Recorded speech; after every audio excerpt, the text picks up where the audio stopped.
안녕하세요. 이번 영상에서는 질점의 운동 역학 그 중에서도 힘과 가속도에 대해 알아보겠습니다. 복잡하게만 느껴지는 역학 문제들을 마치 자동차를 정비하듯 하나씩 해결해 나가는 정비 가이드를 준비했습니다. 이 영상은 동역학 3장의 핵심을 요약한 내용으로 물리나 공학을 처음 접하시는 분들도 쉽게 이해하실 수 있도록 쉽게 설명해 드릴 예정입니다. 눈에 보이지 않는 힘이 물체를 어떻게 움직이게 하는지 파악하는 첫걸음입니다.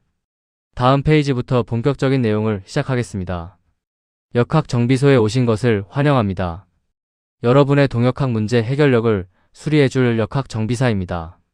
수많은 공식과 법칙들 때문에 머리가 복잡하신가요? 걱정하지 마세요. 제가 복잡한 물리 법칙들을 직관적인 도구로 모두 정리해드리겠습니다. 화면에 보이는 힘은 질량의 가속도를 곱한 것과 같다는 핵심 공식과 무게는 질량의 중력 가속도를 곱한 것과 같다는 공식을 바탕으로 오늘 영상의 기초를 튼튼하게 다져보겠습니다. 오늘 우리가 조립할 지식의 설계도를 살펴보겠습니다. 첫 번째로 질점 운동 역학의 개요와 단위계 등을 다루는 기초 도구 세팅 단계입니다. 두 번째는 동역학의 핵심 엔진이라고 할 수 있는 뉴턴의 운동 3법칙을 가동하는 단계입니다. 마지막으로 실전 정비 매뉴얼에서는 자유물체도와 운동 방정식을 직접 설계해 볼 것입니다. 이 세 단계를 순서대로 거치면 역학의 기본기를 탄탄하게 완성하실 수 있습니다. 파트 1 질점 운동 역학의 기초 도구입니다. 만유 인력부터 차원 해석까지 완벽한 문제 해결을 위한 기본기를 장착하는 시간입니다. 화면에 튀어나온 4가지 핵심 요소 즉 힘, 질량, 가속도 그리고 거리를 의미하는 기호들은 우리가 역학 문제를 풀 때 항상 사용하는 기본 도구들입니다. 이 도구들이 각각 어떤 의미를 가지고 있으며 어떻게 상호작용을 하는지 다음 페이지에서 우주의 기본 법칙인 만유인력 법칙을 통해 가장 먼저 확인해 보겠습니다. 우주의 모든 것은 서로 끌어당기며 이를 만유인력 법칙이라고 부릅니다. 화면의 수식을 자세히 보겠습니다. 힘은 만유인력 상수의 두 물체의 질량인 첫 번째 질량과 두 번째 질량을 곱한 값을 두 물체 중심 간 거리의 제곱으로 나눈 것과 같습니다. 여기서 힘은 두 물체 사이에 당기는 인력을 뜻하고 질량은 물체의 고유한 양을 의미하며 거리는 두 물체 사이의 간격입니다. 즉 질량이 클수록 거리가 가까울수록 서로를 끌어당기는 힘은 기하급수적으로 커집니다. 그렇다면 지표면에서 고도가 높아지면 중력은 어떻게 변할까요? 지표면의 중력 가속도를 알면 고도에서의 중력 가속도도 쉽게 도출할 수 있습니다. 수식을 살펴보면 고도에서의 힘은 물체의 질량에 고도에서의 중력 가속도를 곱한 것과 같고 이는 다시 만유인력 상수의 지구 전체 질량과 물체의 질량을 곱한 뒤 지구 반지름과 고도를 더한 전체 거리의 제곱으로 나눈 것과 같습니다. 결과적으로 거리가 멀어질수록 중력 가속도와 힘은 점점 약해짐을 알 수 있습니다. 도구의 눈금 맞추기 즉 단위계 이해입니다. 모든 역학 해석의 첫걸음은 동일한 척도의 눈금을 사용하는 것입니다. 길이 질량 시간과 같은 물리량은 측정의 바탕이 되는 기본 단위입니다. 반면 힘과 속도 같은 물리량은 기본 단위들을 조합하여 만든 유도 단위입니다. 예를 들어 속도는 거리를 시간으로 나눈 유도 단위이며 힘은 질량의 가속도를 곱하여 도출되는 유도 단위입니다. 처음부터 단위를 정확히 맞추어야 오류 없이 계산의 톱니단 바퀴를 굴릴 수 있습니다. 역학에서 혼동하기 쉬운 절대 단위계와 중력 단위계를 비교해 보겠습니다. 절대 단위계는 질량을 중심으로 하며 길이는 미터, 질량은 킬로그램, 시간은 초를 사용합니다. 반면 중력 단위계는 힘을 중심으로 합니다. 화면을 보시면 1kg임은 9.81N과 같습니다. 여기서 뉴턴은 힘의 단위로 질량 1kg의 물체가 1초당 미터의 제곱으로 가속될 때의 힘을 말합니다. 즉 1kg임은 물체가 중력 가속도인 9.80665 초당 미터의 제곱으로 가속될 때 가해지는 힘을 의미합니다. 질량은 절대 불변하지만 무게는 환경에 따라 가변적입니다. 수식으로 보면 무게는 물체의 질량에 그곳의 중력 가속도를 곱한 것과 같습니다. 예를 들어 질량이 73kg인 사람은 지구에 있든 우주에 있든 그 고유한 질량은 동일합니다. 하지만 이 사람이 지구에서 측정하는 몸무게는 중력 가속도를 곱해 약 716.13N이 되고 달에서는 중력이 약해 약 119.36N으로 줄어듭니다. 즉 중력 가속도의 차이가 바로 우리가 느끼는 무게의 차이를 만듭니다. 물리 법칙을 유도하는 마법의 공식 버킹엄의 파이 정리입니다. 이는 물리적 현상을 구성하는 수많은 변수들을 한데 모아 단위가 없는 무차원 상수로 묶어서 관계식을 찾아내는 아주 유용한 방법론입니다. 수식을 보면 도출된 파이 1, 파이 2 등의 무차원 상수들의 함수 결합이 0이 된다는 것을 알 수 있습니다. 복잡한 여러 개의 물리적 필드 변수를 차원 해석기에 투입하면 이를 무차원 상수군으로 깔끔하게 정리하여 복잡한 현상을 단순하게 해석할 수 있습니다. 실전 조립 첫 번째로 원운동을 하는 질점의 원심력을 직접 구해보겠습니다. 먼저 속도 반지름 질량, 그리고 구하고자 하는 힘의 차원 재료를 준비합니다. 그 다음 양변의 길이 질량 시간 차원을 맞추는 연립 방정식을 풉니다. 계산을 통해 각 변수의 지수를 도출하면 힘은 물체의 질량에 속도의 제곱을 곱한 뒤 궤도의 반지름으로 나눈 것과 같다는 최종 공식을 얻게 됩니다. 질량과 속도가 클수록 원심력이 강해짐을 알 수 있습니다. 실전 조립 두 번째는 단진자의 주기를 구하는 것입니다. 줄의 길이 추의 질량, 그리고 중력과 속도의 차원을 각각 준비하고 주기의 차원과 일치시키는 단계를 거칩니다. 표에 나온 계산을 통해 결과를 도출하면 주기는 2파이의 줄의 길이를 중력과 속도로 나눈 값의 제곱근을 곱한 것과 같습니다. 여기서 가장 흥미롭고 중요한 사실은 계산 과정에서 질량의 차원 지수가 0이 된다는 점입니다. 즉 추의 질량은 단진자가 왕복하는 주기 시간과 아무런 관련이 없습니다. 파트 2 우주의 절대 규칙 뉴턴의 운동 3법칙입니다. 이 세 가지 법칙은 동역학이라는 학문의 심장 부위자 모든 물체의 운동 본질을 지배하는 세 개의 강력한 엔진과도 같습니다. 첫 번째 거대한 톱니다 바퀴는 관성을 상징하며 두 번째 톱니다 바퀴는 가속도를, 그리고 세 번째 톱니다 바퀴는 작용 반작용을 상징합니다. 이 엔진들이 서로 어떻게 긴밀하게 맞물려 돌아가며 세상을 움직이게 하는지 지금부터 하나씩 자세히 살펴보도록 하겠습니다. 뉴턴의 제1법칙 현재의 운동 상태를 유지하려는 고집 바로 관성의 법칙입니다. 불평형력이 외부에 작용하지 않는 한 물체는 정지해 있거나 직선 방향으로 등속 운동을 계속하려 합니다. 화면의 그림을 보면 높은 곳에서 빗면을 따라 내려온 공이 바닥에 도달한 후 만약 바닥에 마찰이 전혀 없다면 원래의 속도를 유지하며 영원히 굴러간다는 것을 보여줍니다. 외부의 방해나 밀어주는 힘이 없으면 물체는 지금의 상태를 끝까지 유지하려는 성질을 갖습니다. 일상 속에서 우리가 느끼는 관성력의 방향을 직관적으로 읽어보겠습니다. 첫 번째 예로 멈춰있던 버스가 앞으로 급가속할 때 우리 몸은 원래 있던 정지 상태에 머물려 함으로 상대적으로 뒤로 쏠리게 됩니다. 두 번째 예로 물이 담긴 컵 위에 얇은 종이를 얹고 그 위에 동전을 올린 뒤 종이를 손가락으로 빠르게 튕겨보겠습니다. 종이는 튕기는 힘에 의해 앞으로 날아가지만 동전은 관성 때문에 제자리에 있으려 하다가 아래로 작용하는 중력 때문에 컵 안으로 쏙 떨어집니다. 동역학의 진정한 마스터키 뉴턴의 제2법칙 힘과 가속도의 법칙입니다. 근본적으로 힘은 운동량의 시간적 변화량과 같습니다. 수식을 자세히 보면 작용하는 모든 힘의 합은 시간에 따른 질량과 속도 곱의 변화량입니다.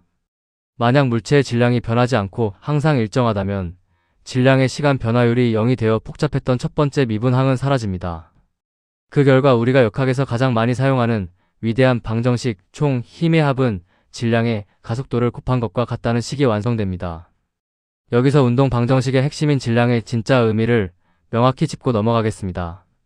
질량은 단순히 물체가 무겁고 가벼운 정도만을 의미하는 것이 아니라 속도의 변화 즉 가속도에 저항하는 척도입니다. 화면 하단의 수식을 보면 첫 번째 작용 힘을 첫 번째 가속도로 나눈 값이나 두 번째 작용 힘을 두 번째 가속도로 나눈 값이 모두 물체의 질량이라는 하나의 변함없는 상수로 일정하다는 것을 증명합니다. 즉 질량이 큰 물체일수록 가속시키기 위해 훨씬 더 큰 힘이 필요합니다.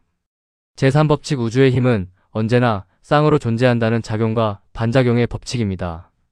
만약 물체 A가 물체 B에 물리적인 힘을 가하면 그 즉시 물체 B도 물체 A에 완전히 같은 크기이고 방향만 반대인 힘을 가하게 됩니다. 화면의 수식을 보면 A가 B에 가하는 작용 힘은 B가 A에 가하는 반작용 힘의 마이너스를 붙인 것과 완벽히 같습니다. 우주에 존재하는 모든 종류의 힘은 결코 혼자서 독립적으로 발생할 수 없으며 반드시 서로 주고받는 쌍으로 나타납니다. 작용 반작용의 원리는 무한한 우주로 뻗어나가는 인류의 추진력이기도 합니다. 공기가 전혀 없는 진공 상태인 우주 공간에서 로켓이 어떻게 앞으로 나아갈 수 있는지 생각해 본 적 있으신가요? 그의 답은 바로 작용으로 로켓 엔진이 연료를 태워 엄청난 양의 가스를 뒤쪽으로 강하게 밀어내기 때문입니다. 그러면 그 반작용으로 뿜어져 나간 가스가 거대한 로켓을 앞쪽으로 강하게 밀어 올리게 됩니다. 공기 저항이나 바닥을 밀지 않아도 자체 가스 방출만으로 전진하는 원리입니다. 여기서 잠깐 역학을 공부하는 수많은 학생들이 가장 많이 헷갈려하고 실수하는 치명적인 함정이 있습니다. 힘의 평형과 작용 반작용, 과연 이 둘은 완전히 같은 물리적 현상일까요? 이 두 가지 개념은 모두 관여하는 힘의 크기가 동일하고 그 작용 방향이 정반대라는 표면적인 공통점이 있어서 아주 자주 혼동되곤 합니다. 하지만 역학 문제를 조금이라도 더 정확하게 풀기 위해서는 이 두 가지를 아주 명확하게 구분할 줄 알아야 합니다. 작용 반작용과 힘의 평형의 차이를 완벽히 해부해 보겠습니다. 작용 반작용은 반드시 서로 다른 두 물체 사이에서 일어납니다. 지구가 책을 아래로 당기면 그와 동시에 책도 지구를 위로 당깁니다. 서로 밀거나 당기는 작용점이 상호 간에 존재합니다. 반면 힘의 평형은 오직 단 하나의 대상 물체에서 일어나는 현상입니다. 책상 위에 조용히 놓인 책을 예로 들면 지구가 책을 당기는 하향 중력과 책상이 책을 밀어 올리는 상향 수직 항력이 단 하나의 물체인 책에 작용하여 합력이 0이 되는 상태입니다. 드디어 마지막 단계 파트 3 운동 방정식의 설계와 실전 적용입니다. 복잡하게 얽혀있는 수많은 기계적 현상들을 단순하고 명료한 수학적 수식으로 변환하기 위해서는 문제를 단순화하여 바라보는 특별한 눈이 필요합니다. 그 핵심 역량이 바로 자유물체도를 정확하게 그리는 것입니다. 현실 세계의 잡다한 방해물들을 그림에서 과감히 지우고 핵심만 남기는 이 방법을 터득한다면 아무리 꼬여있는 동역학 문제라도 아주 쉽고 직관적으로 운동 방정식으로 풀어내실 수 있습니다. 자유물체도란 세상 만물 중에서 우리가 해석하고자 하는 특정 물체만 가위로 뚝 떼어내어 종이 위에 고립시키는 놀라운 기법입니다. 벽이나 바닥 그리고 물체를 당기는 복잡한 줄 같은 물리적 주위 환경을 과감히 그림에서 지워버리고 오직 그 물체의 외부에서 실제로 작용하고 있는 물리적인 힘 벡터만 남긴 도면입니다. 화면을 보시면 복잡한 장치들이 사라진 빈 공간에 F1부터 F4까지 오로지 대상 물체에 가해지는 힘 화살표만 깔끔하게 남은 것을 확인하실 수 있습니다. 동역학의 궁극적이고 유일한 마스터 방정식은 바로 이 그림에 있습니다. 자유물체도와 운동역학선도는 수학적으로 완전히 동치입니다. 왼쪽 도면에 표시된 힘 F1과 F2의 벡터 합 즉 모든 외부 힘의 총합은 오른쪽 도면인 운동역학선도의 단일 화살표로 표시된 질량과 가속도의 곱과 완벽하게 일치합니다. 결국 외력의 총합 화살표는 질량 곱하기 가속도 화살표와 같습니다. 문제 풀이의 모든 과정은 이 두 가지 시각적 그림을 양쪽에 두고 하나의 방정식을 세우는 것입니다. 계산을 시작하기 전 기준이 되는 관찰자의 자리를 정하는 관성좌표계입니다. 역학에서 관성좌표계란 절대 공간에 완전히 정지해 있거나 일정한 속도로 흔들림 없이 병진 이동하는 좌표계를 의미합니다. 엄밀히 말해 우리가 사는 지구 역시 빠른 자전과 공전을 하며 가속 운동을 하고 있습니다. 하지만 인간의 기계공학적 스케일에서는 그로 인한 가속도 오차가 무시할 수 있을 만큼 매우 작기 때문에 지표면에 고정된 기준축을 관성좌표계로 삼아도 수식 전개에 무방합니다. 수많은 점들이 모여 거대한 무리를 이룰 때 우리는 전체 시스템을 질점계라고 부릅니다. 질점계의 운동 수식을 면밀히 살펴보면 외부에서 전체 시스템에 가해지는 외력들과 입자 내부에서 발생하는 내력들의 모든 합은 각 질점의 질량과 가속도를 곱한 개별 값들의 총합과 같습니다. 하지만 여기서 역학의 마법이 발동합니다. 내부 입자들끼리 서로 밀고 당기는 힘즉 내력들은 뉴턴의 작용 반작용 법칙에 의해 완벽히 쌍을 이루어 서로를 상쇄시키므로 내력의 합은 완전히 0이 됩니다. 복잡하게 요동치는 질점계의 난해함을 단 하나로 깔끔하게 압축하는 획기적인 개념이 바로 질량 중심입니다. 크기가 제각각인 수많은 질점들이 무질서하게 움직이더라도 역학적으로 우리는 이를 질량 중심이라는 단일한 하나의 거대 질점으로 치환해 계산할 수 있습니다. 운동방정식 수식을 보면 복잡한 시스템에 작용하는 외부 힘의 총합은 그 시스템 전체를 합친 총 질량의 단 하나의 점인 질량 중심의 가속도를 곱한 것과 완벽히 동일합니다. 이것이 현대 동역학 계산의 핵심입니다. 지금까지 배운 도구들로 동역학 문제를 체계적이고 기계적으로 해결하는 5단계 프로세스입니다. 첫 번째, 물리적 운동을 예측하고 주어진 제약 조건을 파악합니다. 두 번째, 대상에 가장 적합한 직교 또는 원통 좌표계를 선정합니다. 세 번째, 명확한 원점과 양의 방향을 나침반처럼 설정합니다. 네 번째, 오직 외력만 떼어내어 화살표로 자유물체도를 작성합니다. 마지막 5번째로 그려진 외력의 합은 질량 곱하기 가속도라는 방정식을 적용하여 해답을 기계적으로 산출해냅니다. 이제 모든 정비를 마칠 시간입니다. 역학 정비소 마스터 요약 3가지 황금 열쇠를 드리겠습니다. 첫째, 질량과 가변적인 무게를 절대 혼동하지 마십시오. 무게는 질량에 그곳의 중력 가속도를 곱한 결과값입니다. 둘째, 동역학을 박동하게 하는 심장부 제2 법칙 총 힘은 질량에 가속도를 곱한 것과 같다는 공식을 잊지 마십시오. 셋째, 시각적 해결의 마스터키 외력을 그린 자유물체도는 관성력을 그린 운동역학 선도와 수학적으로 완전히 같다는 강력한 원리를 기억하십시오. 아무리 거대하고 얽히고 설킨 복잡한 기계의 역학 문제라도 오늘 배운 올바른 도구를 사용하여 잘게 쪼개고 규칙대로 조립하면 누구나 명쾌하게 해답을 도출할 수 있습니다. 오늘 우리는 질점의 운동을 지배하는 기초 단위계부터 뉴턴의 위대한 3가지 운동 법칙 그리고 무적의 도구인 자유물체도 작성법까지 수리하고 알아보았습니다. 이제 여러분은 스스로 어떤 문제든 해결할 수 있는 훌륭한 역학 정비사입니다. 지금까지 시청해주셔서 감사합니다.